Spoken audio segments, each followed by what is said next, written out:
at the Institute of African Studies, Carleton University, and I'm the privileged principal investigator of this project, supported by MasterCard Foundation. I want to start by acknowledging them and the role they are playing in Africa. We acknowledge the land where we stand here, the Algonquin Nation in Canada, and we acknowledge and appreciate the support of Carleton University management, the director of the Institute of African Studies, Professor Nduka Otiono, the dean of the faculty, and the vice chancellor. So today we'll be talking about restoring values, indigenous knowledge, indigenous entrepreneurship, and creating dignified jobs in Africa. I'll be sharing the session, and I'll be joined by Dr. Zainab Munisola Olaiton and Dr. Jabulile from South Africa. So I'll provide the context by saying let me talk briefly about the project itself. We have been working with universities in Africa on, mapping the knowledge, co-creating knowledge with indigenous communities to identify and to recenter African knowledge system that were used previously and are still being used at some level to create entrepreneurship in a sustainable way. So we've been working on this project since 2021, working in Tanzania among the Maasai group, in Kenya among the Maasai and the Oge people, in Uganda among the Batwa people, in Nigeria among the Ijaw and the Ogoni people, and in South Africa among the Batwa and Nguni people. And we are also expanding our reach. We're actually forming a consortium of universities on the continent, increasing to Ghana, Ethiopia, Lesotho, Senegal, Morocco, and Rwanda, which will unfold. So we've been doing a series of activities, including attending conferences, carrying out research on the field. And we started this series last year, quarterly webinar series, to ensure that we disseminate the work that we are doing in Africa and to also get more people to understand the value of indigenous knowledge. So at this quarterly webinar series, we're talking about restoring values. And when we talk about values, we're talking about the practices, the cultural practices, the norms, the mores that, were applied in Africa before, that bind us together, that ensure that we carried out economic activities in a sustainable way, values relate to interpersonal relationship in terms of networks, in terms of social capital, what we were doing together that, enable us to build what I always talk about, powerful empires, verifiable powerful empires, by the way, not just the one that we saw in Wakanda, very viable empires in Ghana, in Zimbabwe, in Nigeria, in Sudan, and all of that. And we are thinking, what has gone wrong? What have we lost in those processes? What are the things that, disrupted the way we're able to work together?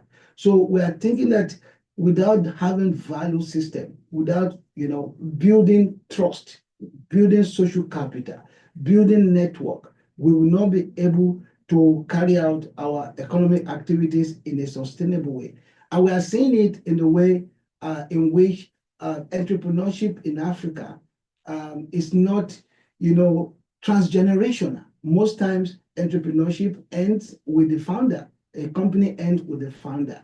What is it? Was it like that before? What has gone wrong? So these are the things we want to talk about today. First, to say that entrepreneurship itself is very critical to addressing the challenges of job creation. Entrepreneurship is about individual business enterprises based on innovation and creation of value to meet the needs of the society. It helped to address the challenges of unemployment and poverty, and we've seen that it's part of the development agenda that have been introduced to Africa. Even though we had it existing before, But when you talk about engagement with the IMF, for instance, with the World Bank, for instance, there's always talk about entrepreneurship, which is critical. But there's a difference between, we're finding out in literature and even in our field research, that there's a difference between just the normative, the dominant perspective on entrepreneurship and indigenous entrepreneurship. While the normative, the dominant, the orthodox idea of entrepreneurship is about, creation of value for profit maximization. Indigenous entrepreneurship transcends that. It transcends profit making to consideration for the environment. It transcends profit making to community ownership, protection of the environment, and consideration for the future. It's also built on trust. Indigenous entrepreneurship is built on trust. It's built on, mentoring. It's built on, building capacity of people, young people, old people, to be able to work together. The idea behind this webinar actually came when I read something about the Igbo entrepreneurship in Nigeria, that this has been in practice for a long time. And, young people will serve the master for 5 years, 6 years, and the master will set them up in business. So, but recently I read that a guy who felt that because of the craze for materialism, instant gratification, he said he left his practice of entrepreneurship. He felt, how long will I stay here to serve my master? I don't know how much is even going to give me to set up the business. And then he went into ritual to look for ritual so that they can become rich instantly. Unfortunately, he was frustrated. And I also read another instance where somebody also finished serving the master, and instead of the master keeping to the social contract that he had to set him up, he refused to do that. So this is telling us that something has gone wrong in our indigenous values. And it is important for us to examine this, to look at how the change in the material condition of our society, the need for instant gratification, the need to make it, make it in code as quickly as possible without going through the process of learning, without going through the process of consideration for the community, is undermining any effort that we are putting into building entrepreneurship. So we're going to be examining this today, like I said, with two of our young network members.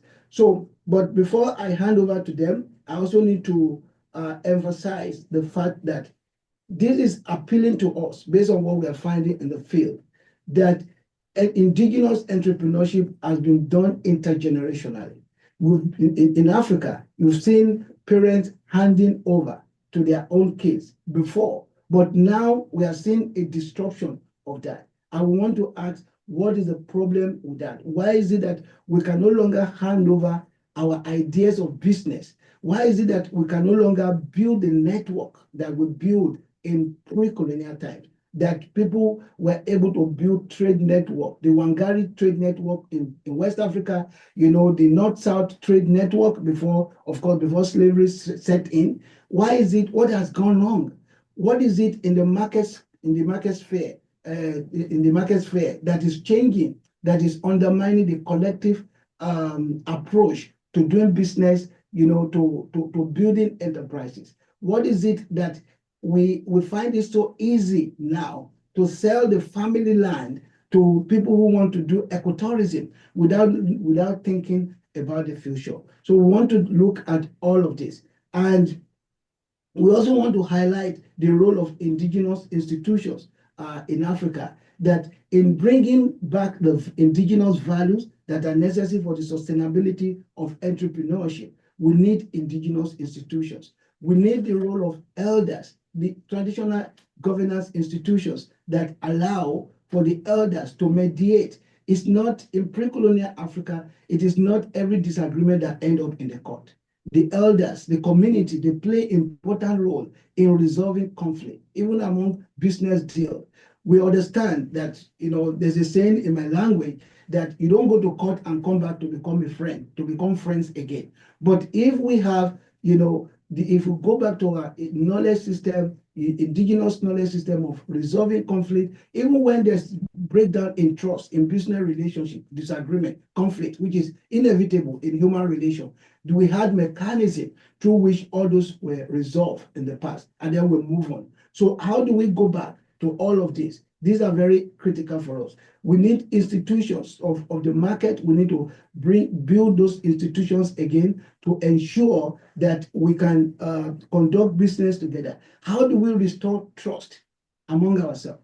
Trust is very critical. There's a study that shows that the breakdown of trust among Africans, inability to work together, about 25% of it is traceable to the transatlantic slave trade, where, because of challenges, we're maybe to be cashing ourselves, selling ourselves. This has broken down the trust in Africa, and this is affecting the extent to which we can work together as a people. How do we do mentoring? How do we do mentoring without what I call kinematoism and kinemanism? This is a concept that I'm just building from the Yoruba word kinemato and kinemani. How do we ensure that you mentor without exploiting the people you are mentoring? How do you ensure that even the mentee is not saying that, oh, what does this person know? I know more than this person. Let me displace this person.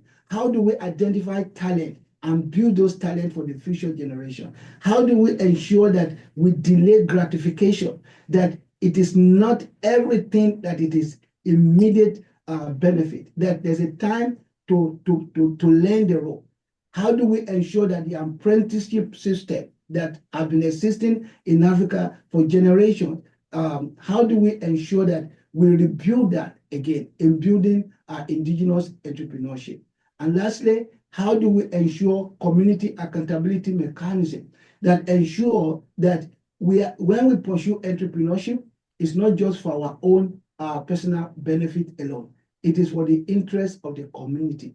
This sense of community, which is unfortunately fast disappearing because of what I call the pervasive influence of neoliberal globalization, it's necessary for us to bring that back. Because in bringing that back, we can rebuild social capital, we can rebuild trust, and we can be able to work together. So I want to yield the floor now to Dr. Zainab Munisala Olaiton, who will talk for about 15 to 20 minutes, and then Dr. Jabulile, and then we will pass it to the audience for question and answer. Thank you very much.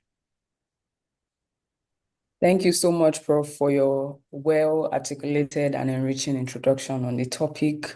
I will try to share my slides for the presentation. Okay.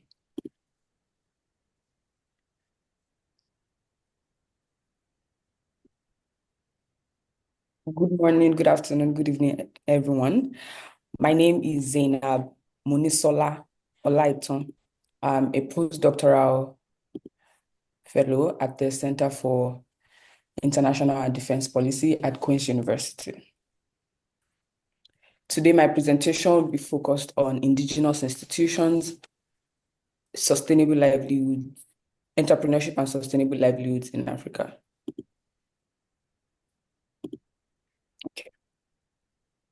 Basically taking up the mantle from the introduction that Prof gave on the need to restore indigenous institutions to preserve entrepreneurship on the continent, and also where have we gone wrong and why are some of the problems that Prof raised about lack of trust, lack of adherence to values, and how some of these things are threatening sustainable livelihoods on the continent. Today, in my presentation, I'll focus on how you can use indigenous institutions to ensure sustainable livelihood. I posit that we need to embrace indigenous models and institutions that have been used to preserve livelihoods and businesses. And to do this, I'll be using two institutions to demonstrate my contribution to the discourse. So I use the Igbo apprenticeship model of business mentorship, and I use the Yoruba Isusu model of microfinance and credit. And using these two practical cases, I'll be drawing out what they mean, how they work, and what is their significance, not just in and of themselves, but also for entrepreneurship and sustainable livelihood on the continent.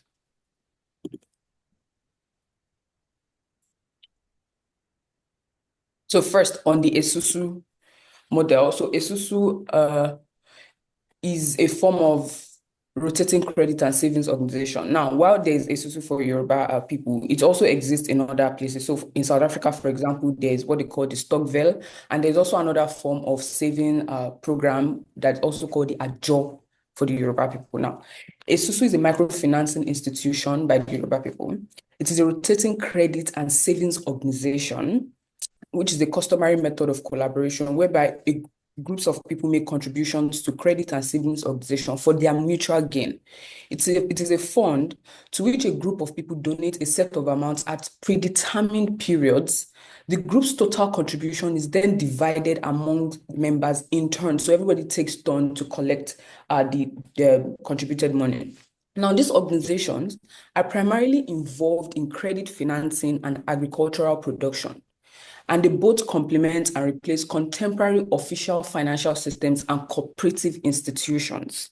Now, the term Esusu refers to the fund, not the group of contributors. Now, in this program, people come together using informal finance methods to advance their individual and group financial goals. Now, there are various ways that the Esusu manifest.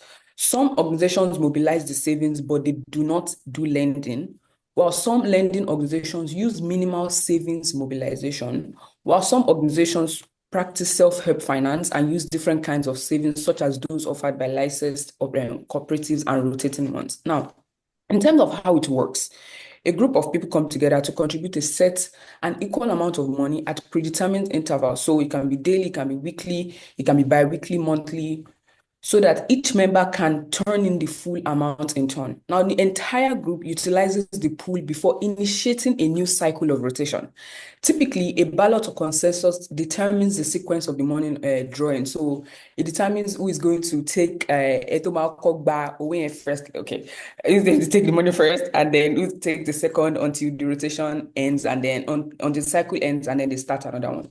Now, in cities, the Yorubas make a distinction between Ajo and Esusu. So there's Ajo and there's Esusu. Now, in Ajo, a professional collector known as the Alajo collects donation, typically on a daily or weekly basis, in exchange for a small commission. Now, the Esusu and Ajo system are more intimate than the formal financial system, as they allow deposits without the need for physical bank visits. Although Ajo contributors may not know one another, it is less intimate than the Esusu system. Why? Because there is an Alajo, there's only need for an Alajo that goes to collect donation from the contributors. Now, instead, the Alajo act as the mediator between them, recording donations. While they are free to donate in accordance with their budget, each contributor is required to make consistent contribution within the time frame. Now, how Ajo differs from Esusu is that a member may request that the Alajo refund a specific portion of their contribution in specific situations such as emergency. Whereas in Esusu, it relies on trust and loyalty, considering that it operates outside of conventional and formal financial system. So thereby preventing early collection from the fund and preventing members from withdrawing from the system before the predetermined time, which would result in other members losing their contribution. So there is a form of trust and loyalty that everybody aligns or abides and adheres to the time they are meant to collect their contribution. So let's talk about the broader significance of Esusu for entrepreneurship. All right. So Esusu as a rotating or savings group or microfinance makes up a large percentage of transactions, enabling entrepreneurial communities to acquire startup capital or enhance productive assets. Now, its popularity still remains high even after the establishment of formal microfinance banks in Nigeria, for example, because Esusu customizes its financial services to meet the actual daily requirements of every group member. Now, Oloyede 2008 notes that compared to the official banking system, Esusu offers a more convenient saving option and lower credit cost. Now, two benefits that we can draw out from Esusu is that one, that it offers in comparison to conventional financial system is that one, it is interest-free and also a form of gendered financing, which is very important. Now, when you join an Esusu club, It is interest fee, which is a major cost-related inducement for indigenous entrepreneurs, because oftentimes one of the reasons why indigenous entrepreneurs are excluded out of the system is because of the high interest rate from the formal financial system that they cannot afford, or the very difficult requirement for acquiring credit or loans that they often cannot afford. So Esusu comes in, and that has been is existent for a while, comes in and allows indigenous entrepreneurs to access fund at either low cost or no interest fee at all. Now, on the aspect of gendered financing, now Esusu is a more informal way of saving money for women than for men. Community financing program like Esusu gave or gives a significant portion of women entrepreneurs an alternative means of getting startup funding. Now, most women entrepreneurs use the money they receive from this program to start up businesses. Also, they often depend on the fund from these programs to provide them with the money they need for their regular businesses, since it ensures them income and keeps their enterprise viable. So it not only allows them to create businesses, but it also ensures sustainable livelihood for them. Now, most times, the justification for women entrepreneurs choosing this program is that it offers advantageous terms that they might not have when applying for a bank loan. Hence, we can agree that Isusu as a community, as an indigenous institution of microfinance, help women escape poverty by giving them access to entrepreneurship, jobs, and also sustaining their livelihood. Now, the integrity and confidence of contributing members form the foundation of Esusu, and I want to, draw out the importance of value system, the importance of norms from this institution. So we look at the issue of integrity, we look at the issue of confidence, we look at sense of community and belonging, and a certain level of trust. They are all crucial to the operation of this institution. Esusu promotes tight collaboration and community involvement amongst women entrepreneurs. The sense of community that this program fostered often allowed them to overcome their problems by feeling connected to one another. So beyond the money that they get or the fund that they get, there's also a sense of community that it fosters amongst the members of the club. In other words, this program unites their business community. Now, a study conducted by Simba et al. In 2023 reported that there was a sense of solidarity. They conducted it in Lagos amongst women entrepreneurs, which improved their communal ties, thereby allowing them to access shared community resources, such as funding for investment connected to entrepreneurship. They also note further that participation in community-based initiative promotes collectivism, which serves as the foundation for group cohesion and solidarity. Now, such circumstances provide advantageous communal resources for entrepreneurs, particularly women entrepreneurs, who frequently face discrimination from formal financial institutions. Now, the plan served as a community bridge, fostering ties and solidarity. So these are some of the values I want us to, take out from this first institution that I've talked about. I move on to the second one, which is the Igbo apprenticeship system. Now, Prof did mention about it briefly in his introduction. Now, in Igbo land, the apprenticeship system is an institution that is guided by customs and lineage. Now, this system has three types. There's the Igba boy, also known as Igba Odibo, which is become an apprentice. There's the Imoru, also known as Imoruaka, which is to learn a craft. And there's the Imu Aya, which is to learn a trade. Apologies for not getting the pronunciation right. Now, the apprenticeship system is embedded in the culture of Igbo because it's a sort of venture capitalism and business incubation. Now, it is perceived as a sort of mentorship, where the master is the mentor and the apprentice is the mentee. Right? Now, the different types involve training or tutoring individuals by successful masters or professionals of a given skill or profession. The apprenticeship allows young persons, depending on the type of business, to spend time and work with another family or community member. In some cases, not necessarily a family member or community member, but a successful entrepreneur. And during this time, the apprentice receives mentorship and training from the entrepreneur. It is part of the culture where an established businessman in town has a responsibility to take in teenagers or young adults from their homes and give them informal business training and mentorship. Now, this community partnership ensures the training of new generations of entrepreneurs. Now, This training system has offered many a path out of poverty and also created a large number of jobs. When you go to places like Ladipo in Nigeria, or you go to Balogun markets in Lagos, or even like in Onitsha, this system has created a lot of entrepreneurs that operate within these spaces and even beyond. Now, the apprenticeship system is now one of the critical training phases for most Igbo boys, which they must pass through before becoming independent. Some of these young adults prefer this route to formal education, or oftentimes they combine this training with formal education. The apprenticeship is unpaid. However, the oga, which is the master in this case, or the mentor, typically provides housing, food, and clothing. Now, the training period is usually about 6 to 8 years, after which if a graduation ceremony is held for the apprentice, during which the oga gives the young entrepreneur a sizable sum of money. Now, we can also link this to a startup capital, or sometimes even extend a line of credit for the purchase of goods required to set up the new business.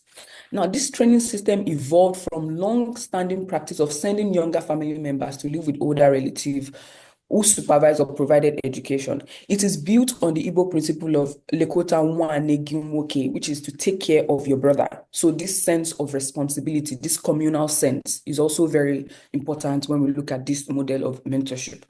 Now, some advantages of the apprenticeship system include helping build business ecosystems using cultural models. Many long-standing businesses were built through cultural beliefs centered on the alignment of values. Again, there's importance of values, there's importance of norms in this indigenous institution of entrepreneurship, just as the Isusu indigenous institution also. It gives practical business knowledge and insight, as some have likened the kind of business skill acquired during this training to those observed in a more traditional business school. And we have seen cases where, even the Harvard Business School, for example, has done case studies on the Igbo apprenticeship model because of how unique the institution is. Now, the model is also an excellent example of mentorship, which is the focus. Mentorship, which is catch them young mindset. This training is usually done on a more personal level compared to formal education, and also incorporates, instilling values and ethics development. The apprentices go through this training at a young age. They become young experts on both hard and soft skills required to run a successful business. So you're not just going there to learn how to be a good entrepreneur. You have to learn values and some ethics around trust, around loyalty. That is very important. It also provides an opportunity for an entrepreneurial mindset in a world where we see what is happening on the African continent, where the government is unable to provide enough jobs to cater for the population. This kind of model presents an opportunity to create jobs via the route of entrepreneurship. It also helps to fine-tune business ideas and skills that build entrepreneur and expertise even at the startup stage. So by being mentored by a successful entrepreneur, the young adult gets to understand how the business works and also use some of what they've learned to consolidate their own venture in the future, thereby eliminating the startup error syndrome. So we have now where startups in the African startup ecosystem, like 3 years or 5 years after getting funding or getting venture capital, they often pack up or they often get into significant problems where founders are accused of embezzling money, or the market doesn't need their services anymore. Now, graduates of this system are usually good at sales and marketing. Perhaps this is as a result of the reinforcement usually attached to how well they perform. So there's always inducement when they are still under the oga for how much they sell in the store. It also provides the opportunity for securing angel investment. So oftentimes what normally hinders a lot of people to even get to the stage of starting up a business is the inability to get access to either startup capital or investment to start the business. Now, this model allows for that to happen because the oga is often obligated to provide this startup capital for their mentee at the time when they're about to start their business. The mentee receive funds to jumpstart their own business at little or no interest at all. Oftentimes is at the discretion of the oga to give this startup capital to the mentee without any expectation at all. Now, this model reduces the rate of unemployment, poverty, The purpose of this model is to ensure that the community overcomes poverty and also establish a way for generational success.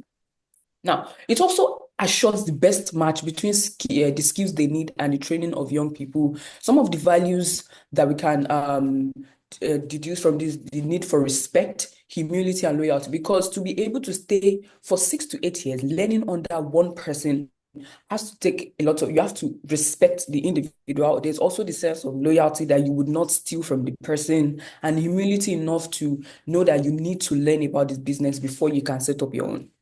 Now, employers can also, or these entrepreneurs can also secure the skilled labor they need. So the successful entrepreneur, for example, doesn't have to pay people to take care of his business. By training these young men, he also gets skilled labor in the process.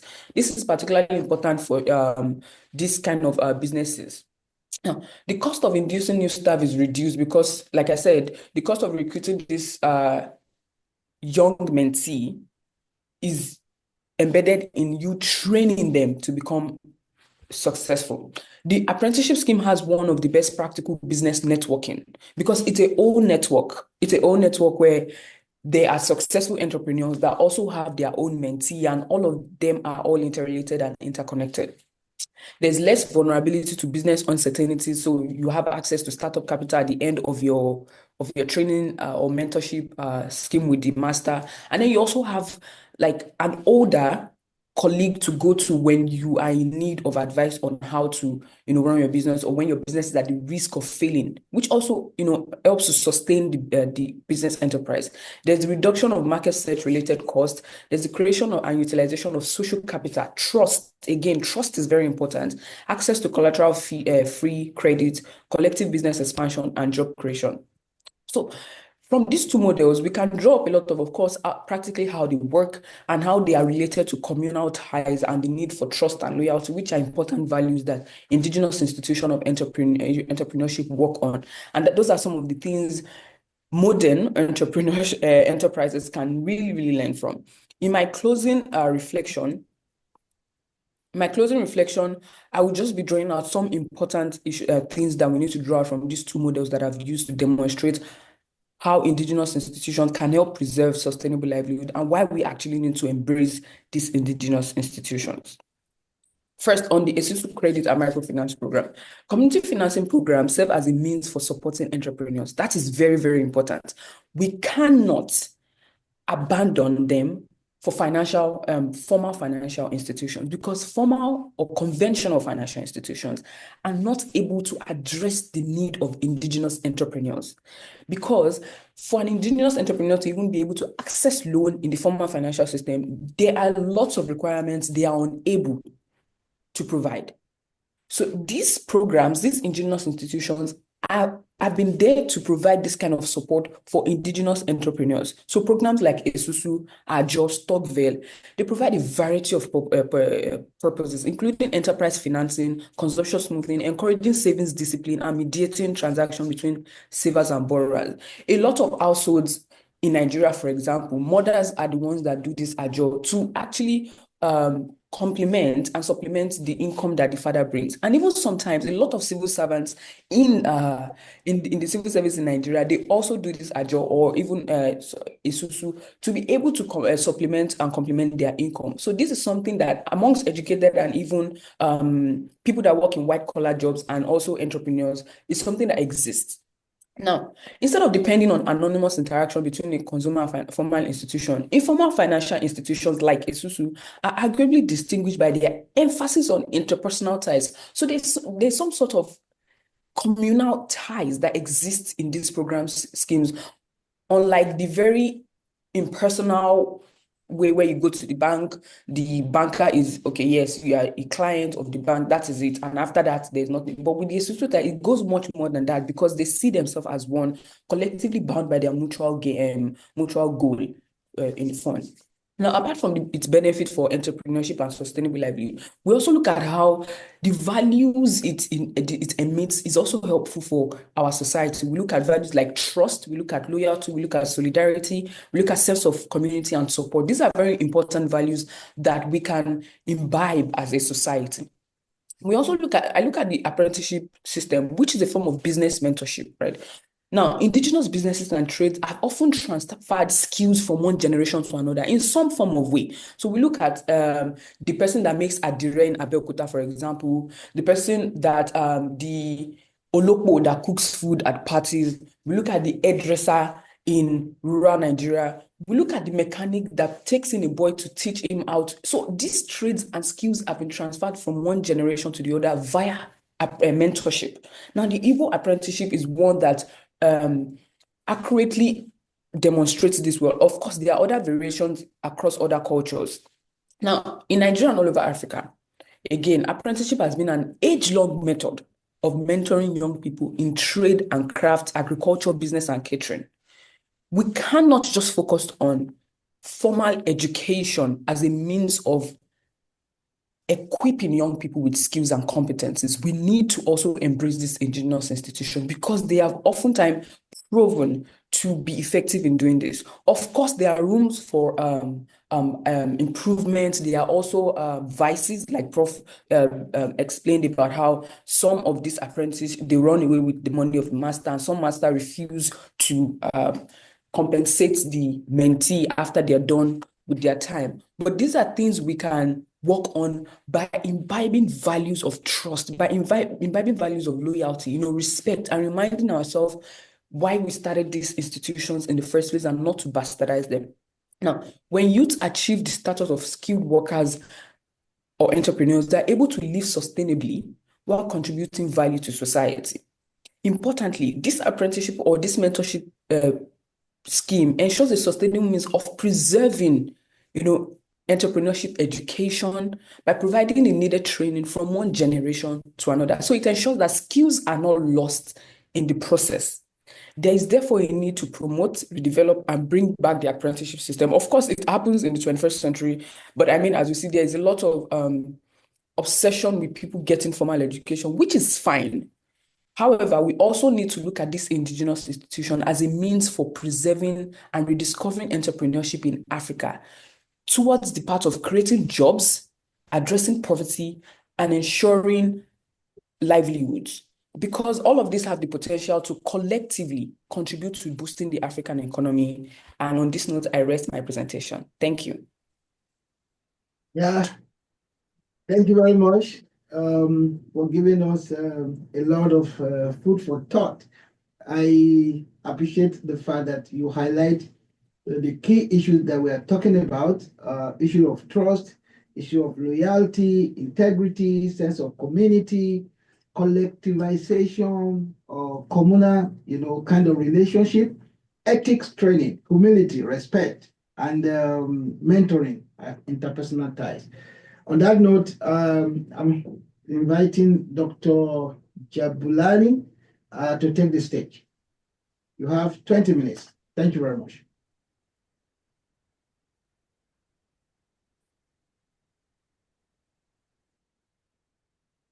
Dr. Jabulani. Thank you, Prof. Jabulile, Prof. I am just sharing my screen. Okay. I think you can share.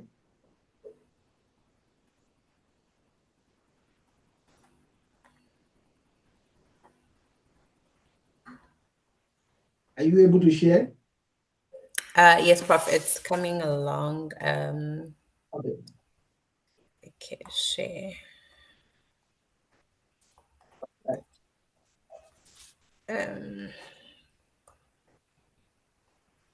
Okay, is it fine on your side, Prof? Yes, very fine. Okay. Thank you very much. I'd like to take this opportunity and first introduce myself. I am Dr. Jabulile Mzimela. I am from the University of Zululand. So today I'm going to be presenting on the topic, Bridging Indigenous Practices with Formal Structures, a Path to Gender Equity, Economic Resilience, and Environmental Sustainability. Okay, so that is the outline. of the presentation, so we'll just get into it. Colonization in Africa, colleagues, disrupted indigenous knowledge systems. As we know, indigenous knowledge systems were neglected, marginalized, delegitimized, invisibilized, okay? And this subordinated indigenous communities under Eurocentric governance, economic models, and patriarchal hierarchies, okay? So, there have been several conceptualizations of indigenous knowledge systems, and for this presentation, I have adopted this definition that indigenous knowledge systems refers to cumulative bodies of knowledge, practices, and beliefs developed over generations through sustained interaction with local environment. So we know that indigenous knowledge is transferred from one generation to another, and we know that it includes sustainable resource use practices, it's community-based governance, and holistic environmental management. So across diverse contexts, IKS has been a major source of resilience, okay, offering alternative economic models that challenge the capitalist commodification of indigenous labor and resources. So the imposition, colleagues, of capitalist economies and market-driven policies have displaced indigenous modes of production, disproportionately affecting indigenous women who traditionally held roles, significant roles in environmental management, in economic sustainability, and in knowledge transmission. So what has happened is that when the resources have shifted away from women, they could not, get involved in economic activities. So therefore, we need to rethink then entrepreneurship as necro-entrepreneurial practice underpinned by necropolitics, okay? So basically, colleagues, entrepreneurship, as we know it, thrives on exploitation and disruption. It is shaped by necropolitics, and necropolitics refers to the way powerful groups control and oppress others. Deciding on their lives, deciding rather on who lives and who dies. So if you build on this, Mbembe argues that violence through slavery, through war and torture has actually been used to strip people of their humanity, keeping them under absolute control. So people have been thingified, okay? They are considered to have no value. Okay, so this historical marginalization persists in modern entrepreneurial discourse, which continues to prioritize Eurocentric, male-dominated frameworks while neglecting indigenous women's economic agency. So the face of entrepreneurship is a white, young male, okay, who is a hero. However, we have indigenous entrepreneurship, which is rooted in indigenous knowledge systems and offers an alternative model for gender equity, economic resilience, and environmental sustainability. So the challenge that remains now is how can formal structures recognize, support, and integrate indigenous women's body of knowledge, okay, to ensure gender equity, to ensure economic resilience, and of course, to improve environmental sustainability. So that's what I'm going to be briefly discussing throughout the presentation. So indigenous women are actually reclaiming their epistemological heritage. So they're reclaiming their indigenous knowledge systems through entrepreneurship, thereby challenging the hegemonic market-driven models and restoring self-determination within their communities. Their entrepreneurial practices are deeply embedded in IKS, so they leverage on their indigenous knowledge systems, they leverage on Ubuntu. I will expand at a later stage. They foster economic independence, environmental stewardship, and social cohesion. So in this presentation, I explore, the synergies between indigenous practices and formal structures in advancing gender-responsive policies, inclusive economic models, and environmental sustainability. Okay. So we'll start off with economic resilience through Indigenous entrepreneurship. So there are various conceptualizations of the concept economic resilience, but for the purpose of this presentation, we'll go with the ability of an economic system to deal with unfavorable events, okay? So to experience the shock and to recover. So one of the determinants of resilience is actually entrepreneurism, okay? So entrepreneurs actually enhance a region's resilience to shocks by increasing their adaptive capacity and ability to develop new growth plans. And Indigenous entrepreneurship is an act of resistance, okay?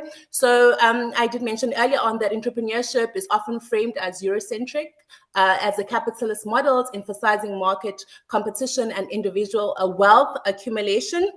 However, Indigenous entrepreneurship challenges this paradigm by prioritizing community-centered economies, okay, that redistribute wealth and preserve cultural heritage, by prioritizing sustainable resource use instead of extractive profit-driven approaches, okay, and by prioritizing intergenerational knowledge transmission that ensures long-term economic resilience. Okay, so Indigenous entrepreneurs face numerous challenges, okay, including historical, ongoing colonization and limited access to financial resources, business support, cultural and language barriers. The list is endless. However, of interest is Indigenous women entrepreneurs, okay, because in particular, they experience 3 discriminations related to race in being Indigenous and their gender in being women. So for instance, in South Africa, the issue is that South African Indigenous women entrepreneurs must still overcome obstacles that do not affect their male counterparts. So the ground is not level. There are also more issues such as the issue of lack of self-confidence, lack of motivation, lack of sustainable markets and channels. And all of these actually position Indigenous women entrepreneurs as underdog entrepreneurs. Even more strikingly, they are victims of different forms of violence, sexual, psychological, and physical violence, to name a few. So, colleagues, I just want to make reference to a study that I conducted in the Umkhanyagude. Apologies. I want to make reference to. Okay, we are here. I want to make reference to a study that I conducted in Umkhanyagude District Municipality in 2023. So, this is, of course, a district in northern KZN within South Africa. I found in the study that women or farmers in general actually leverage their Indigenous knowledge systems for agricultural purposes. So I found that agriculture is the lifeblood of the community. So most of the community members, or what we call small-scale farmers, are engaged in crop farming. They're engaged in vegetable farming, and then we also have fewer farmers who are involved in raising livestock and other small ruminants and poultry. But what was important, besides the fact that they leveraged their Indigenous knowledge systems to grow these plants or to maintain this livestock, was that Ubuntu was the glue that actually binded these farmers. So Ubuntu is an African philosophy. Umuntu ngumuntu ngabantu, translated I am because we are. And basically Ubuntu norms include, support, it includes respect, it includes community solidarity, it includes compassion.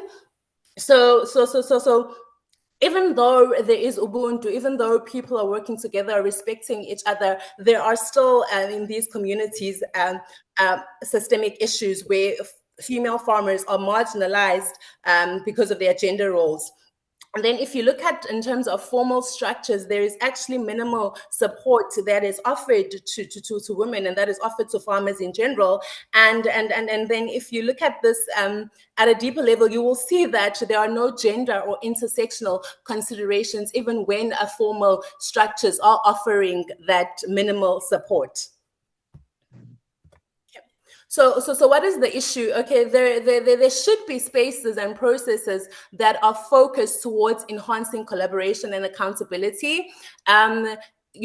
Farmers or rather in this case, Indigenous women entrepreneurs should not be homogenized, okay? They should not be essentialized. we should need to look at intersectionality, at all those social identities that actually make who they are. Okay, so the contributions of also Indigenous women entrepreneurs should be acknowledged as important, as equal to the contributions made by others who are deemed to be experts, and there should be integration of knowledge for co-creation and development. Not going to make that window. Sorry, please. She goes in. Please continue. Oh, okay, thank you. There should also be integration for knowledge creation and the development of shared understanding. So there is a need to move from Indigenous participation to Indigenous-led governance. Maybe to go back to the point that I make reference to point number 3, the contribution of Indigenous women entrepreneurs should be acknowledged as important, equal to the contributions made by others who are deemed experts. In the case of Mkanyagute, these women farmers, obviously they sell some of these crops, so they are entrepreneurs, but you would find that they do not get sufficient support from agricultural extension officers, which is the Department of Agriculture, because that department, even though they do provide like training workshops and they do provide some agricultural supplements, but they do not leverage on their Indigenous knowledge systems, okay? So whatever support they really provide is based on Western knowledge. So then if we move on to Indigenous knowledge and environmental sustainability. So Indigenous entrepreneurship results in both financial and non-financial benefits, such as contributing to local economic development, to maintaining Indigenous culture, and ensuring environmental sustainability. And in this presentation, we define, or rather I define environmental sustainability as a conservation concept, which is the meeting of services and resources of the present generation as well, without compromising the ability of future generations to do so. So the principles for strategy of environmental sustainability include biodiversity conservation, social needs, regenerative capacity, reuse, recycling, and limitations of non-renewable resources and waste generation. So Indigenous entrepreneurs are likely to proactively protect the environment due to their connection to the land through past and future generations. This is also reinforced by economic incentives when the environment is an integral part of their product or the service that they offer or supply. So in the African context, perhaps Indigenous entrepreneurs are driven by the spirit of Ubuntu to consider both natural and human aspects in their business. So an Indigenous entrepreneur will be concerned not only about making profits, but more about supporting the community solidarity, and of course, environmental sustainability. Their resolve to take care of the environment is what actually separates them from Western entrepreneurs who are about, exploiting the environment, commodifying the environment, and controlling the environment. Okay.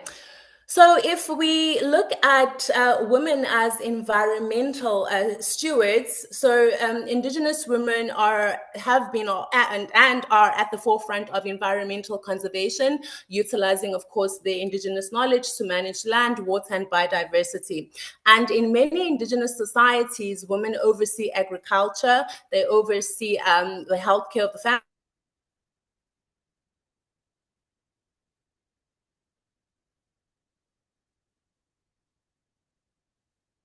Happened. We're not hearing you.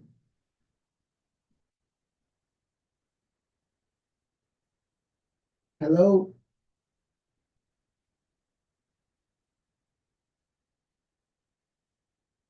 I hope maybe there's power off there. Hopefully not. Okay. She has made a lot of very interesting point, which I think provide us with an opportunity to engage. I can pick from her the centrality of Ubuntu as a value that we need to prioritize as Africans, indigenous entrepreneurs. We've also seen the fact of marginalization of women and the need to, emphasize intersectionality. I like that. She also talked about the need, the solidarity of women with the environment, of indigenous entrepreneur with women. With the environment. That solidarity with the environment, with the land, with nature, shows that profit is not just the main reason why we do what we do. That we need, that we exist in partnership with the environment. Are you back? Dr. Jabulile? I'm here, Prof. Sorry. Okay, we're not hearing you for some time. Oh, is it, Prof? Yeah, please try and round up now in about 5 minutes. Sorry, I must do it, Prof? Yes, please go ahead. Try and round up in 5 minutes. Yeah. Okay, thank you. Thank you. So I was discussing taboos, and then there's another example I wanted to share again in South Africa, in Limpopo, where a taboo again is used to protect sacred trees. Okay, here the taboo is that if one dares to collect wood from the sacred trees, the pieces of the wood will change into snakes. Okay, so the point is women are engaged in environmental management, and in this case through totems. Okay. So then if we move on, colleagues, I want us to just briefly discuss a study that Prof. Moyo conducted in the Kahlamba Drakensberg Park, okay?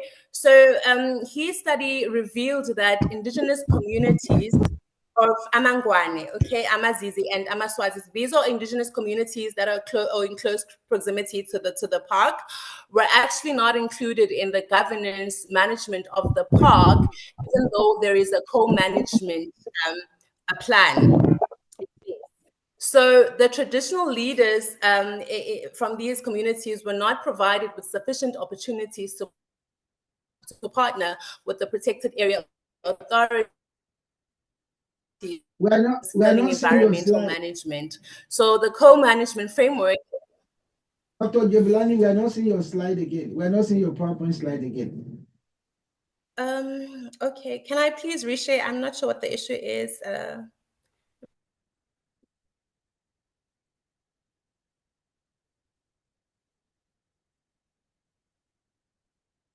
People are saying they are not seeing you either. On my side.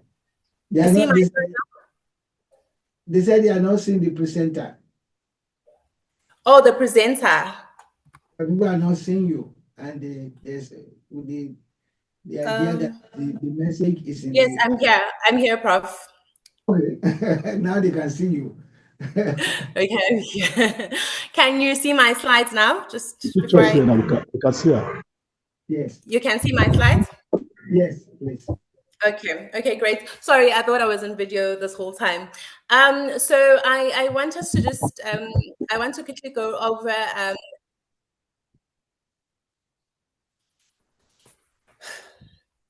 sorry, you cannot see me now?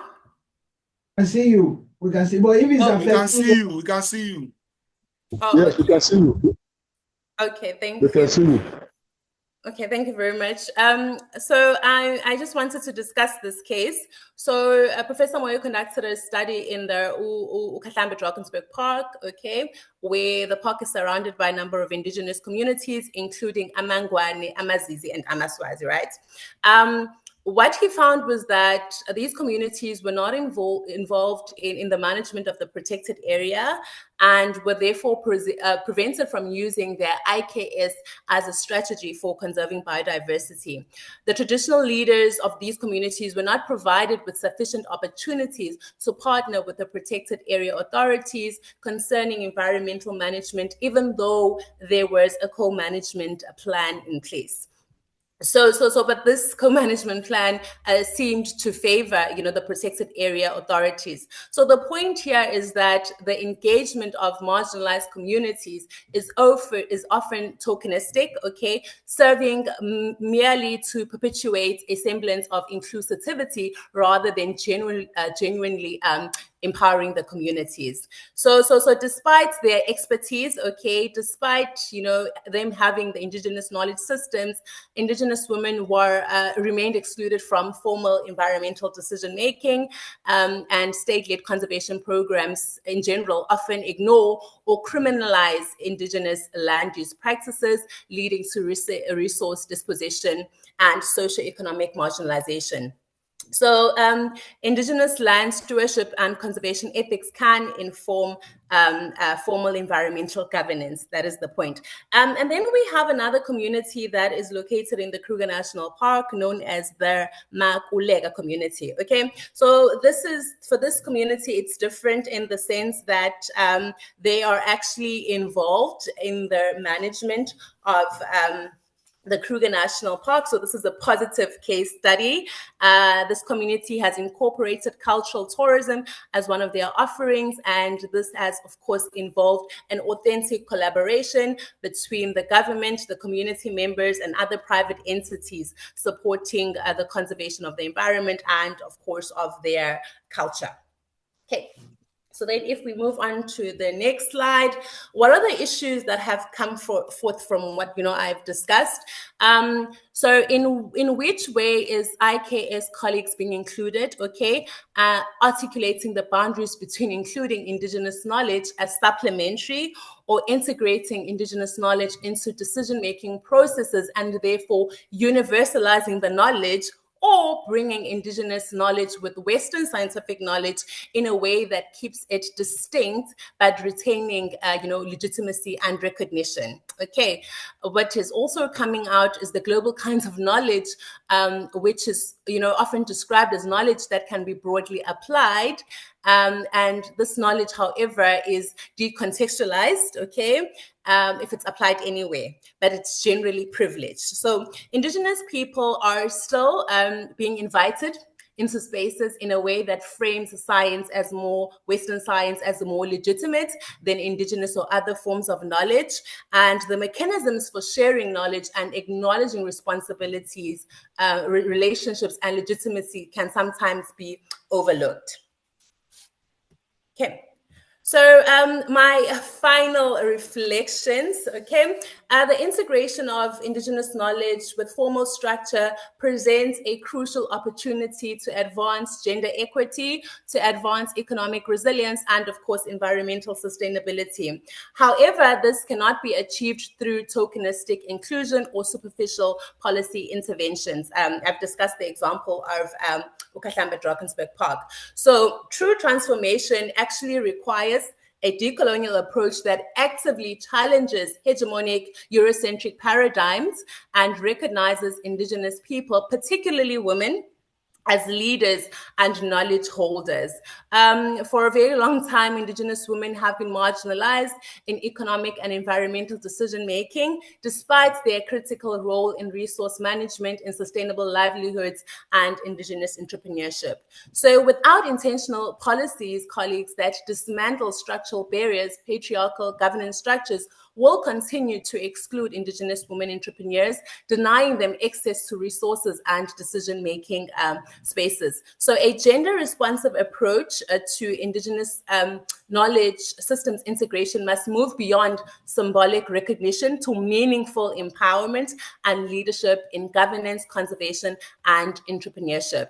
Indigenous entrepreneurship, when grounded in IKS, of course, and community-driven economic models, offers an alternative to exploitative capitalist frameworks by prioritizing sustainability, by prioritizing wealth redistribution and intergenerational knowledge transmission. Indigenous hybrid ventures challenge market-driven development approaches that have historically, excluded indigenous communities, that are individualistic. However, their success depends on structural support, okay, so including government investment, including financial access, legal recognition of their indigenous intellectual property rights.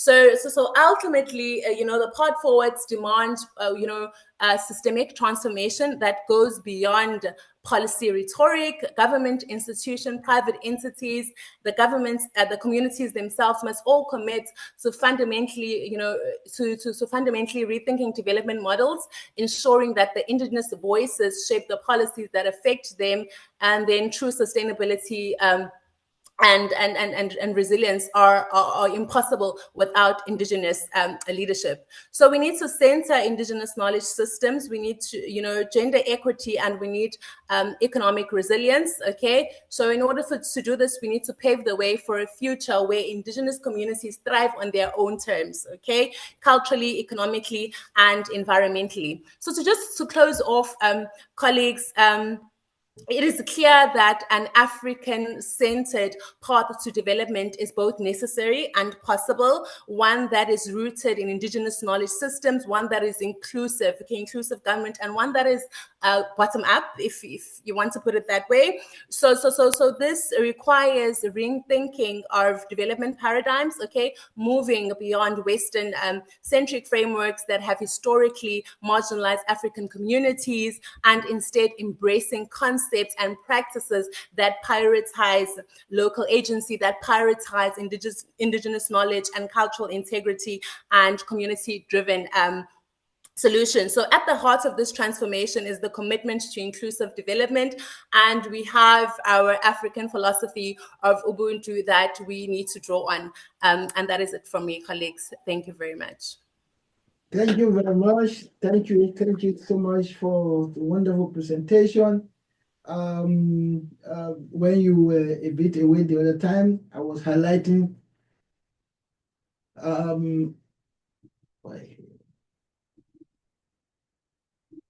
are you hearing me? Oh, okay. I thought I was. So I was highlighting I can hear you. The key point that you made about the centrality of Ubuntu as a sustainable practice that we need to imbibe. I also mentioned the fact of solidarity with the environment, which is critical, that the environment should not be commodified without necessarily acknowledging the relevance and, the symbiotic relationship that exists between us and the environment. You mentioned that. And you talked about the value of wealth distribution, which is a distinctive part of indigenous entrepreneurship, that you don't make that profit for yourself alone. Julius Nyerere, when he was talking about Ujamaa, actually said that, it's a kind of anachronism to have an African millionaire. That is not to say you can't be a millionaire, but you are not a millionaire for yourself. You are a millionaire for the community. That is very, very important that you have highlighted there. You talk about the need for collaboration and then accountability, which is these are two great values that we need to sustain indigenous entrepreneurship. They were there before, but we have seen increasingly that undue competition, rivalry, instead of collaboration, they are undermining what we can achieve there. But I will allow other people to engage with you shortly, but there is something that we are trying to correct. The whole idea of saying that indigenous entrepreneurship is informal. I think Zainab again wrote a policy brief on that. That look, why do we say our own economic system is informal? Why economic system from other places are formal? So these are theoretical issues that we're trying to bring out, that a system that maybe allow a parent to send a child to school and graduate from the university, why do we term that as informal? Because by using that grammar of informality, we make those sectors to be vulnerable to abuse, to exploitation, and things like that. But I will allow other people to talk. So welcome, audience. Thank you for being so patient. We've listened to this brilliant presentation on restoring values, indigenous entrepreneurship, and sustainable job creation in Africa. Please, if you have questions or comment, please raise your hand by using the button down, and then we go maybe 3-3, and then we'll respond. So we're starting with Ebenezer. Yes, I have three people. Once Ebenezer, Gabriel, and then Letiwe. Okay, Prof. Thank you, and greetings to everyone. My questions are particularly directed to Dr. Laito. I'll begin by saying thank you for your insightful presentations. And my questions are largely for the purpose of information and enlightenment. And they're also related to some of the questions in the chat box. So first, I want to ask about the SUSU. In trying to compare it with the Ajo, you talked about a number of differences. The stories we hear about Ajo, you often hear stories of misappropriation, people going away with the money that has been contributed. So I want to ask, does this happen with Esusu? And if it does not, what are the measures that have been put in place, or what are the measures that are peculiar to Esusu that makes such kind of scenarios not applicable to it? My second question is about the Igbo apprenticeship system you talked about. One of the things I realized with my observations about this system is in setting up the apprentice, the master oftentimes ensure that the apprentices are usually in communities that are different from the original location where the master is. So I want to ask, that's from my own observation. So I want to ask if this is a standard practice or the location doesn't matter. Because for me, if the location doesn't matter, it becomes an issue of contestation over the same set of customers. And if that is the kind of scenario, how then do they resolve this peculiar challenge? The third question is generally about this indigenous entrepreneurship and in relation to the situation of economic development, or if we say the context of underdevelopment or maldevelopment that is peculiar to Nigeria and other African countries. What are your suggestions on how we can link the practice of indigenous entrepreneurship, as you have talked about with the example in the Igbo system, as well as the Esusu system, to improving on the challenge of underdevelopment or maldevelopment? And as this question with particular reference to the development story in South Korea, for example, where the chaebols were very fundamental in improving the economic development of the country. These are my questions. Thank you very much. Thank you very much, Ebenezer. Gabriel Belgam, over to you. Please, let's keep the questions short. Can you hear me? Yes, please. And thank you so much for the two presenters. You did amazingly well, and I really enjoyed the presentations. So my question would just come off the back of the previous question that was asked. As regarding the Igbo apprenticeship system, I've done a lot of reading about them, and Robert Greene in his book, The Law of Mastery, also talked about the stages of apprenticeship and how it's not just to generate wealth, but to build character, to build respect, and also to move from a stage of apprentice to fellow craftsman. My question would be, in this current generation where people are not really interested in the apprenticeship system, where they want to make quick money, where there's a system, because apprenticeship, you must put at least 5 or 10 years into the practice. That's why you need a mentor.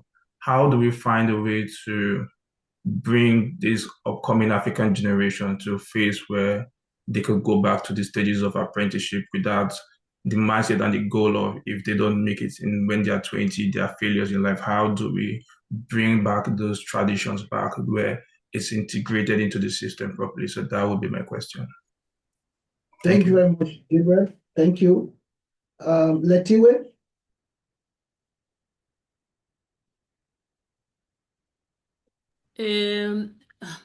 Am I audible? Yes, please.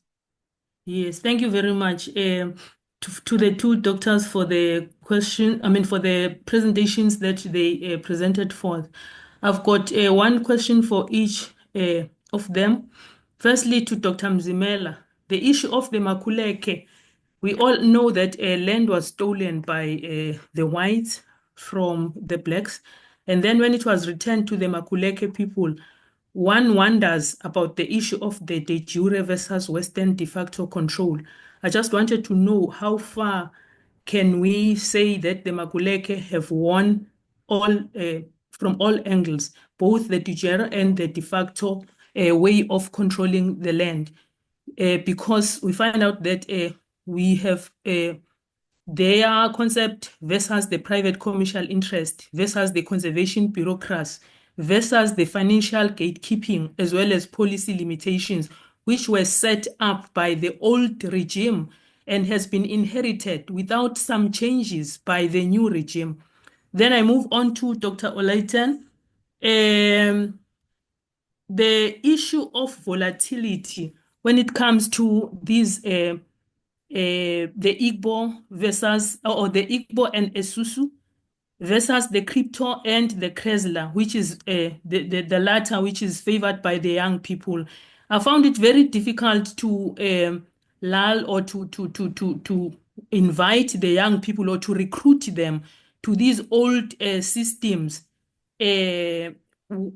wherein the issue of the crypto and the Chrysler are very fast, but considering the issue of how quick they also fail, looking at the reward, the stability of scaling, the venture capital pressure.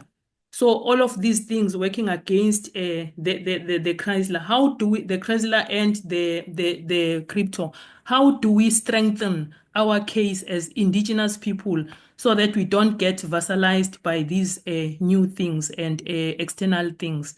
Thank you. All right, thank you very much. So I will, Dr. Zainab Olaiton first, and then Dr. Jambulele. Thank you. Thank you so much. That was a lot of questions, but I will try my best to address them. Some of them actually have collective responses. So of course, with every system, there's the tendency for abuse, and that is something we have to acknowledge. No institution is foolproof or safe from abuse. So the Esusu, the Ajo, even the apprenticeship system, like I said in my presentation, of course, we can draw from the advantages, but there are a lot of course, flaws that can also be drawn from them. And that's why there is need for incremental improvement and, collective negotiation on how to improve the system, and not just to leave them the way they are, but to also draw from experiences on how to improve them. So when we look at the stories of misappropriation of Ajo, for example, we have cases where the Alajo runs away and then people are unable to get their Ajo. This also happens in the Esusu fund, where there is likelihood that the fund can be misappropriated. But again, we also have cases where people are unable to pay back loans that they get from banks. And these are also situations where their credit card funds in formal financial institutions, but this doesn't stop people from using the system. So instead of focusing on devices, we should think about how to then improve these institutions, because oftentimes what we have with indigenous institutions is they are often left the way they are without room for them to integrate into the modern world. And I'm using the modern world not in the sense of modernity backed by Western-centric ideals, but modernity in the fact that we must develop according to times. So yes, there are situations where the Esusu funds are misappropriated. And when we think about measures, I think I go back to this, I can call it a romanticized idea of my thinking about why our societies are often the way they are. When we move away from practical developmental issues, we also need to look at human values at the core of our societies. Because why would someone think it to run away with money that is not meant for them? It goes back to our individual values. It goes back to norms. It goes back to the norms that we think are very important to ordering society and preserving societies. And that's why values like trust, loyalty are very important. Of course, they seem very naive, But we see how our institutions, our governance system are failing because of the lack of the same values, right? We can't want to achieve development on a practical level without imbibing certain important values to make sure that that development is actualized, right? So you can't want to, we want to build a 21st century economy, but people are running away with other people's money. So these are things that at the individual level and at the societal level, we have to agree on certain human behaviors that should be condemned. And again, I said, it sounds naive, but they are very central to the issue of development. Now, for the apprenticeship system, of course, there are situations where the mentee opens their business in another location to prevent competition. However, that is not a rule. It's based on choice, right? Because when you go to Balogun Market, for example, you want to buy jeans, and if the person that sees you on the road says, madam, I don't get the gym, or make I go check my Oga shop, that kind of thing. So the Oga that is referring to in this case is the person that trained him into that business. So he can quickly go to his Oga shop to take the gin and sell for you, even though that is not his own way. So the issue of location is not rule. It's not a rule that, oh yes, you have to open your shop in a place that is far from your Oga to not allow for competition. It's a matter of choice, because we have cases where the mentee opens a shop close to his Oga's shop business, and which also helps him because the Oga would have advanced in his enterprise. So there are some things the young entrepreneur would not have, but by referring customers to their Oga, it also shows this level of reliability and willingness to still be within the network. Then we look at the issue of indigenous entrepreneurship and the context for development. So I wrote a policy brief recently on the need to look at indigenous knowledge beyond the realm of epistemology, because we keep hammering on indigenous knowledge as if it's only about the knowledge rather than the practices. So I look at the issue of agriculture, and we look at how African states, for example, they are trying to bring about development, but they are focusing on this very nice idea, but we don't understand how agriculture is integral to development. Most developed economies, like you look at America, for example, they are big on agriculture. They are big on exporting agricultural produce. Nigeria, for example, forgets its agricultural prowess and focuses on oil. Whereas before we discovered the oil, agriculture was a major item of our export. So we need to look at agriculture, and we know that agriculture was integral to indigenous institutions and societies before colonization. So we look at agriculture, for example, as very vital for development and agriculture is still very relevant for development now to foster socioeconomic development. We also look at the issue of entrepreneurship. Entrepreneurship is also an integral part of indigenous institutions. So rather than this obsession with everybody wants to work in formal jobs, we know that is impossible because the formal system cannot accommodate all of us for jobs. That is why some people go the entrepreneurship route. However, so what underpins that idea for entrepreneurship? And that takes me to the argument of entrepreneurship policy. So oftentimes, entrepreneurship works. However, the policies that governments implement or develop to support entrepreneurs don't address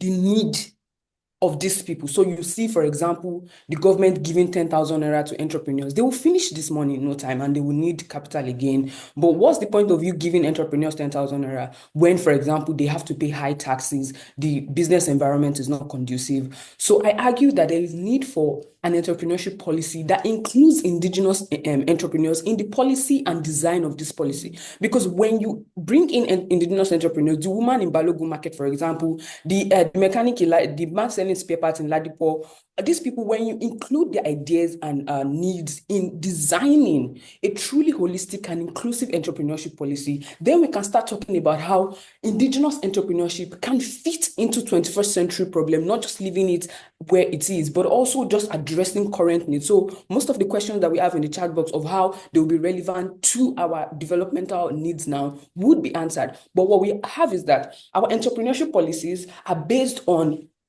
Western-centric framework like your World Bank, your OECD, that do not really understand context specificity. And then there's a gap that happens where entrepreneurship, indigenous entrepreneurship cannot feed into policy development, cannot feed into development on the African continent. Then how do we make young people buy into apprenticeship?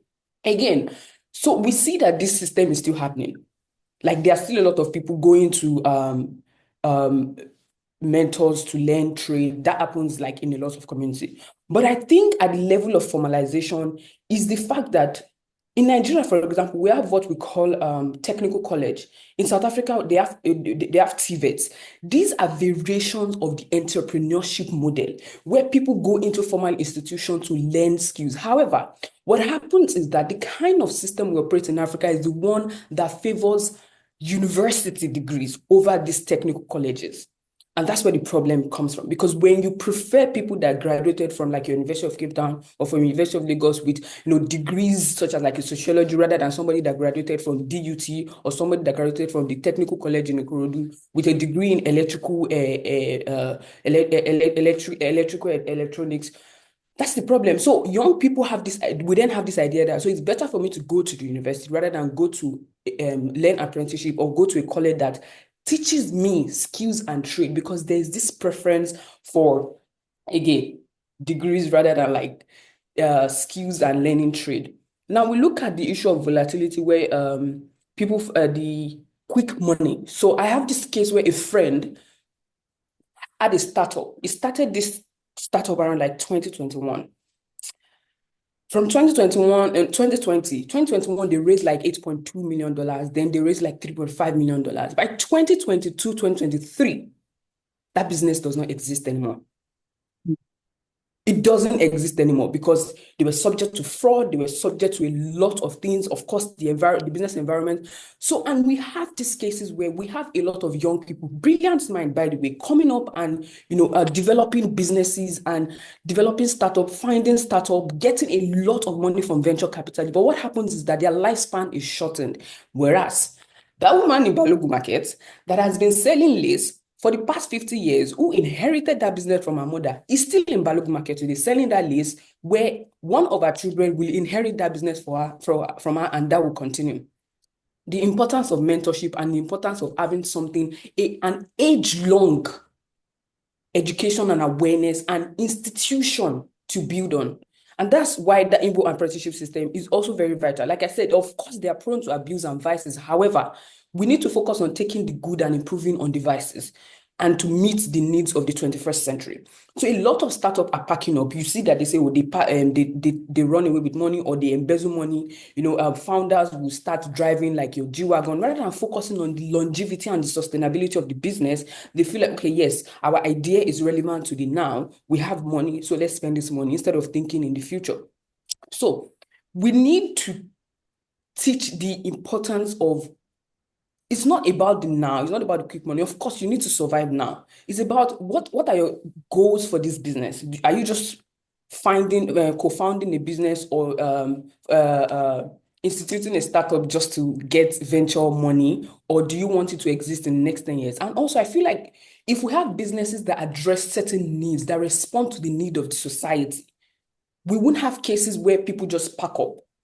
So if you have needs that respond to society, there is always a market for that business, and that ensures the sustainability and longevity. Again, I go back to the argument of values, because we can't want to have like all of these nice structures if the foundation of these structures are rotten and questionable. We need to go back to our values, our norms. Again, I know I sound very naive, but when we look at the state of governance on the African continent, we look at the behavior of young people, or even adults, we look at how things are run on the continent, and then I ask, what values exactly are this thing hinged on that makes someone able to embezzle money that is meant for other people, or that makes people feel like I need to make quick money and to do like very, very illegal things to get that money? It goes back to these values. And of course, it's not like these indigenous institutions are foolproof, but we can adopt them in a way that addresses the needs of the 21st century.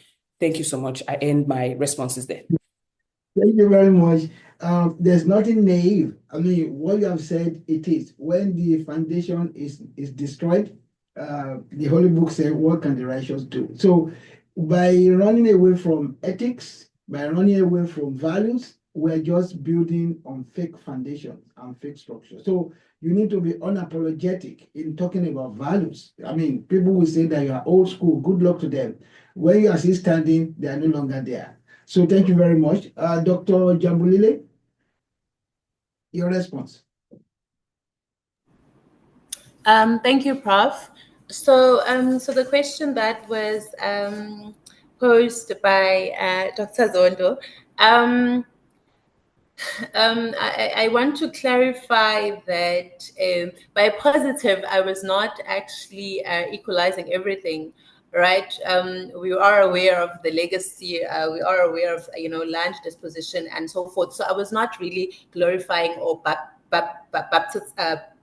baptizing, the whole situation. I think what I was trying to show was that there is a co-management place. It is a legacy. The co-management plan rather is working, but there are deeper and fundamental issues that we would have to look at. Okay, thank you for this very brief response. Do we have other set of questions, or everything have been tackled? Yes, one I see, Bukunolua. There are some in the chat box. Yes, I was trying to bring those questions out. For instance, we'll go back to the chat box once we get from the people. Yes, any other person? Ibukunolua, please go ahead.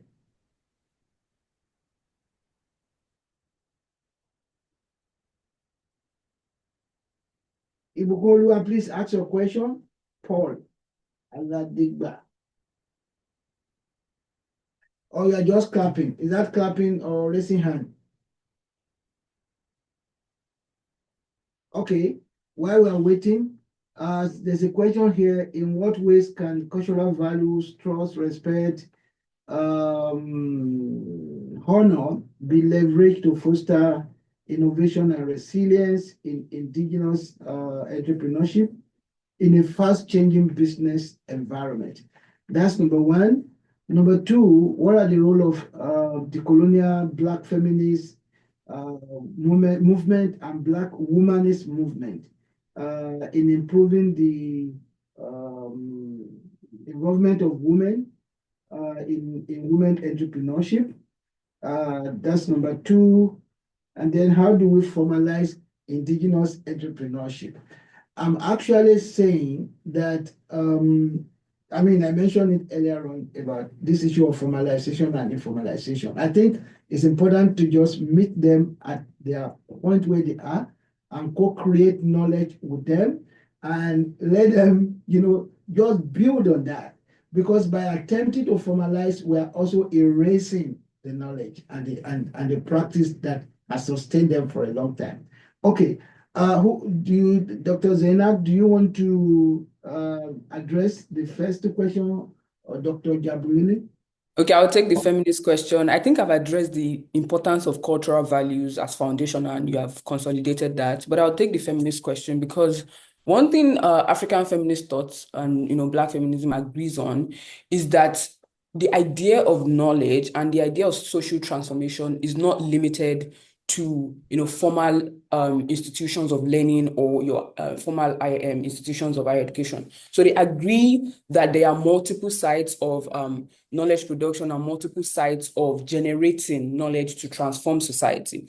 So based on that thesis, we can then look at how organizations like your African Women Development Fund, your NAWI Collective, your FemNet, all of these African feminist organizations are really supporting African women entrepreneurs, right? So they have initiatives to support women entrepreneurs, to provide them with capital. We also have First Capital, which was founded by about 3 Nigerian women startup founders to give funding to women entrepreneurs in Nigeria. So we have a lot of organizations that are directing funding to African women entrepreneurs, because one thing we cannot ignore is the large number of women involved in entrepreneurship across the African continent.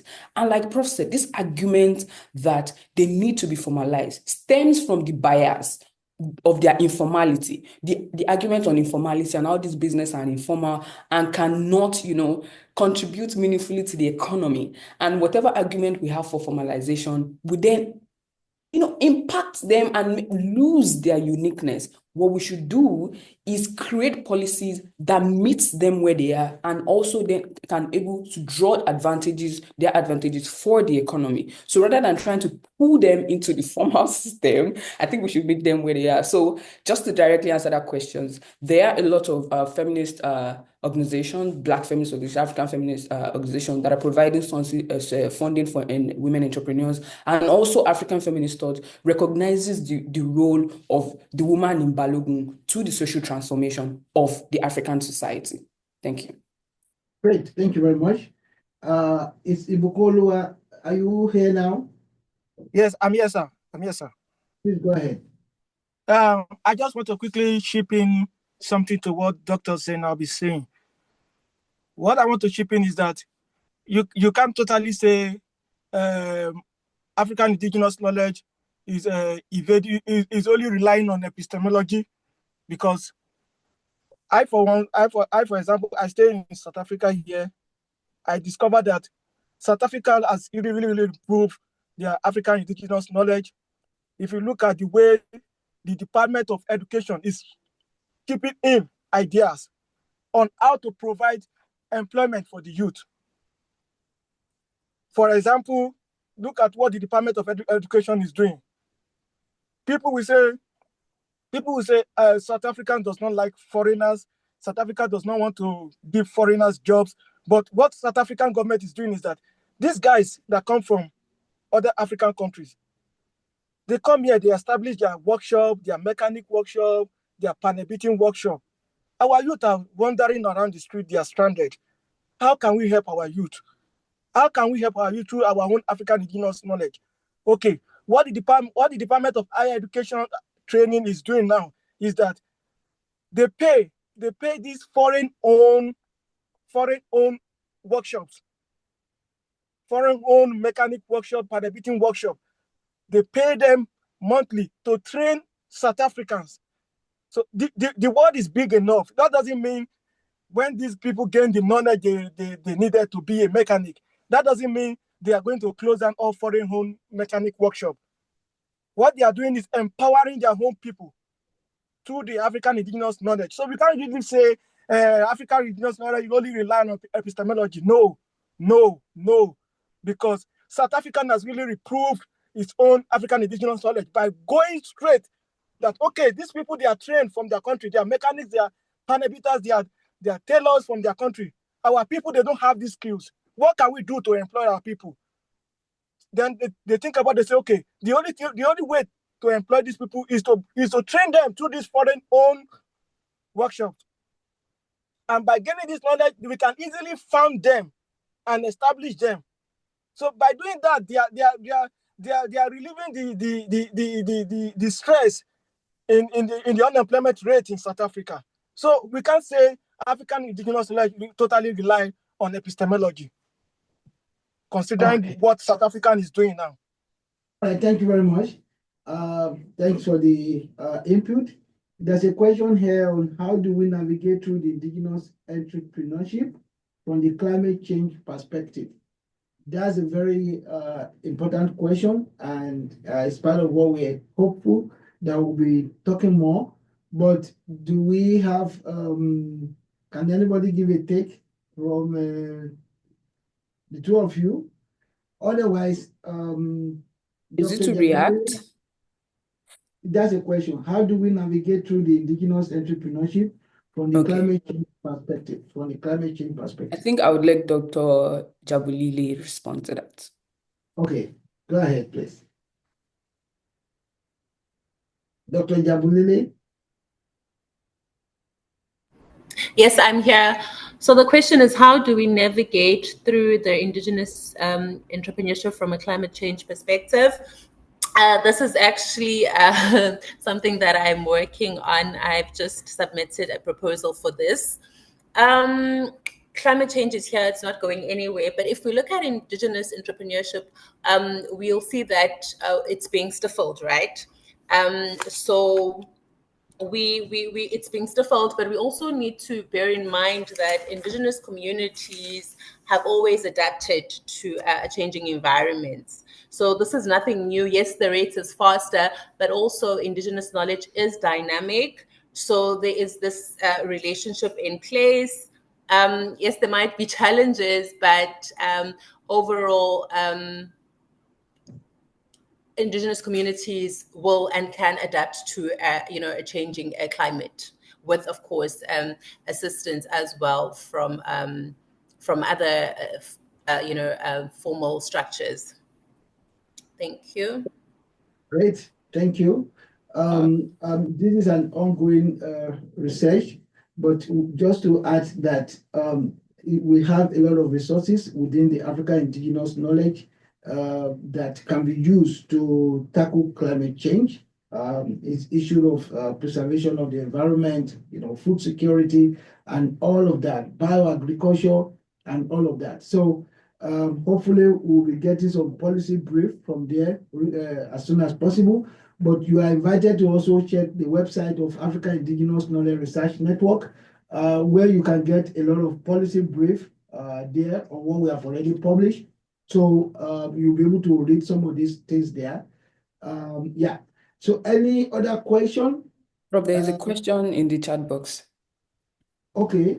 From Antonia, he says, what strategies can be implemented to formalize Indigenous entrepreneurial activities for benefits such as legal protections without eroding their traditional essence?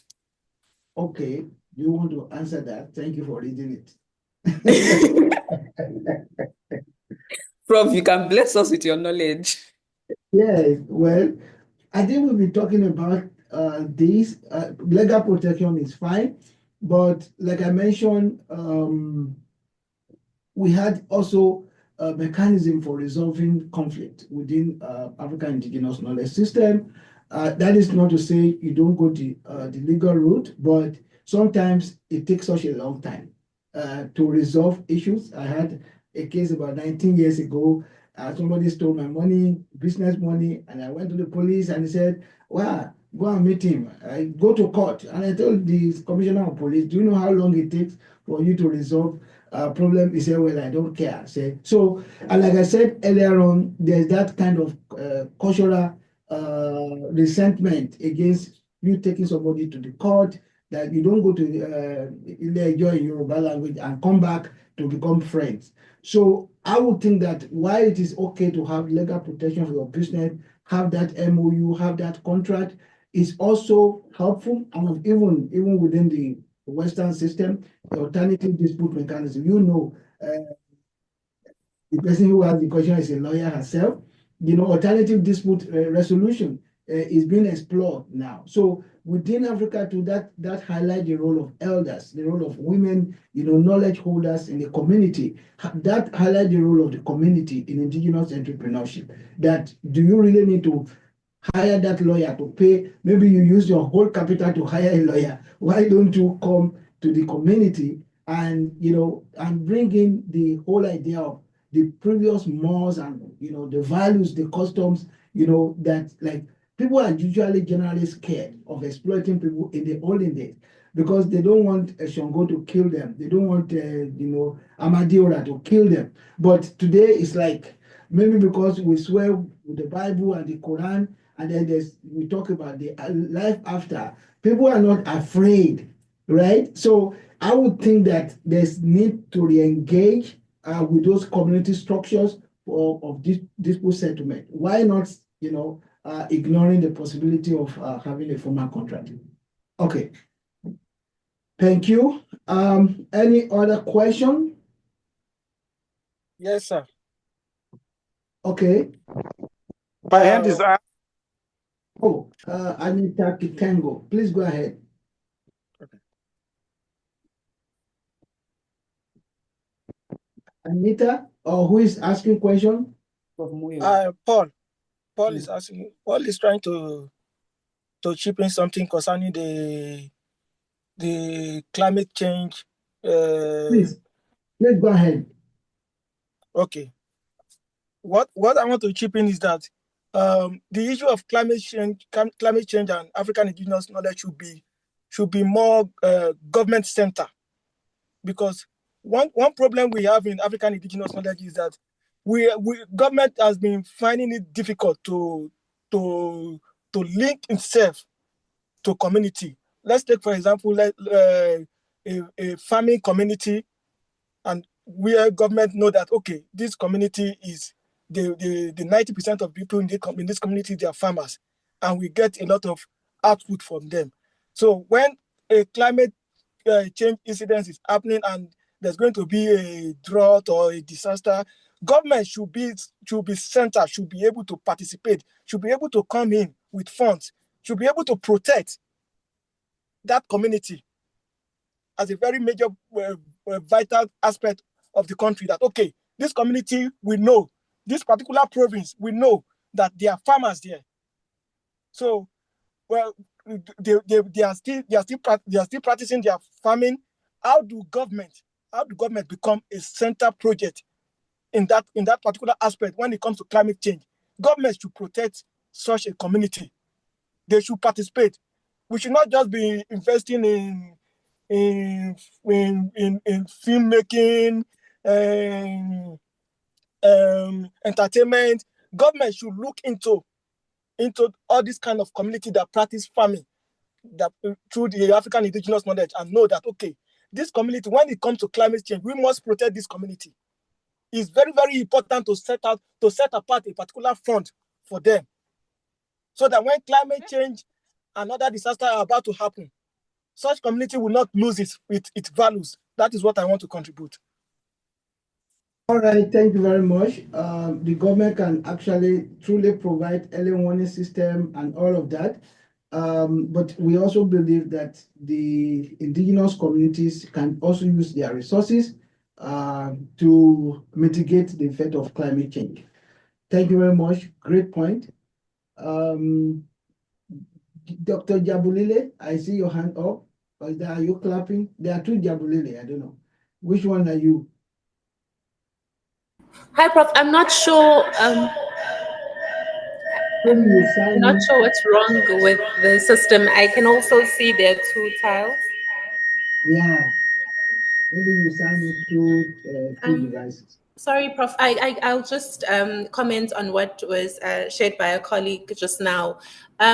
So it is true that we need formal structures, we need formal institutions to also, assist. Okay, that happens at the moment, but normally their assistance is more reactive than it is proactive. So if you're facing, a problem, you can't take the whole issue and throw it to government. So let us as indigenous communities leverage our indigenous knowledge, and then government will also assist us. But also, when I say leverage indigenous knowledge systems, I'm not saying that we mustn't use other indigenous systems or knowledge systems that could help us. Okay, so because we need to draw on many we need to draw on as many indigenous systems as we have access to in order to survive. So yes, let's draw on our indigenous system, but also yes, let's let our government come through and assist us where they can. But we know there are budget constraints with government, and we also know that government is if, for example, I look at the study that I conducted in Kanyagute, whenever they offer assistance, it's reactive. They will probably offer vouchers, they will offer Jojo tanks, but they don't really look at the indigenous knowledge systems that farmers have and then use that to better their situation or to adapt better to droughts or to floods or whatever is the case at the time. Great. And then, sorry, Prof, then there is a question about from Dr. Nzondo, that in as much as I am a feminist as they come, in Isintu we say Dr. Mzimela engaged the balance on uploading women, which does not jeopardize their male counterparts. I have seen uploading women emasculate men, as it happens in South Africa. I also believe development should not affect the male counterparts, as women still want to continue generations.